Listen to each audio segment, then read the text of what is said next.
なものを記録しているんですよ。じいじ、ありがとう。ローレン、顔が緩みきっているぞ。当然でございましょう。これほどまでにお世話のしがいのある方にはなかなか出会えませんからな。Dad is a hero. Mom is a spirit. I'm a reincarnator. This was episode number 3. I was totally prepared to come and say, man, this episode really sucked. But the end of the episode saved it. I'm still crying a little bit from it. The moment where the butler comes out and he's, they're talking about Ellen and the decision to save Albert, and Ravel is like, where does she get it from? And the butler is like, oh, well, she's a splitting image of you. Like, she's a splitting image of when you were younger. And Ravel's like, man, that's what I'm afraid of. And Ravel tells the butler, he's like, hey, whose side are you on anyways? And the butler's like, just like immediately, he's like, Ellen. And he's like, ah.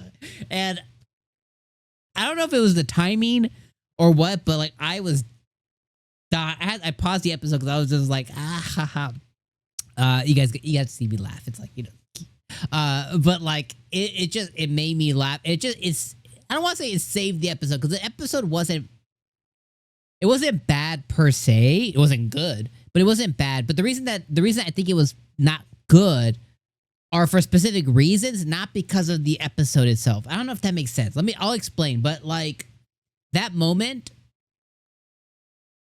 I was dying of laughter. So like it saved the episode for me personally. Now, the reason that I was prepared to say the episode sucked a little bit is Ellen is obviously far beyond her years and very intelligent and, a very powerful spirit, whatever. And I think all of that's totally valid. My problem with it is she's only been in the spirit world. So knowing about mines and knowing about diamonds and gold and distribution of currency and not disrupting markets, she's obviously using a lot of her knowledge from her past life, right? It makes sense for her to do that. But because she's been in the spirit world the whole time, she doesn't have the excuse that a lot of other reincarnated isekai folks do, which is, oh, I've been reading a lot of books, or she's been part of the human world already, and like, oh, I have friends, or, I've been studying on my own, or, insert isekai excuse, here. I've been to the library a lot, whatever, self-independent studies, or I asked my teacher. These common traits that a lot of isekai and reincarnation stories have that they're able to use as like a guise for an excuse, she doesn't have because she's just been in the spirit world where these things aren't commonplace. Currency, economics, marketing, like they're commonplace where she came from, but they're not commonplace where she lived. So I'm finding it kind of hard for everyone just to kind of boldly accept it. Now, I can understand accepting some things because she's a spirit and she's more in tune to things. And even her mom is like a hot goddess bimbo, essentially. She's like, she has like 2 brain cells. So mom's just like, oh, she like the spirits must talk to her, So she's able to kind of fool her mom.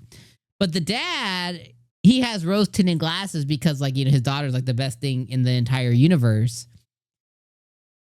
But everybody else should kind of question, like, well, where does she learn that? You know what I mean? Like, and there's like, oh, well, she's a spirit. Like, oh, well, she's a spirit. So it's like, that's going to get old pretty quick if she starts making big headway.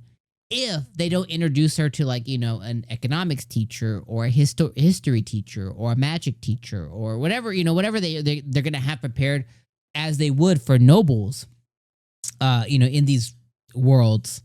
It's going to be very hard if she starts making big waves.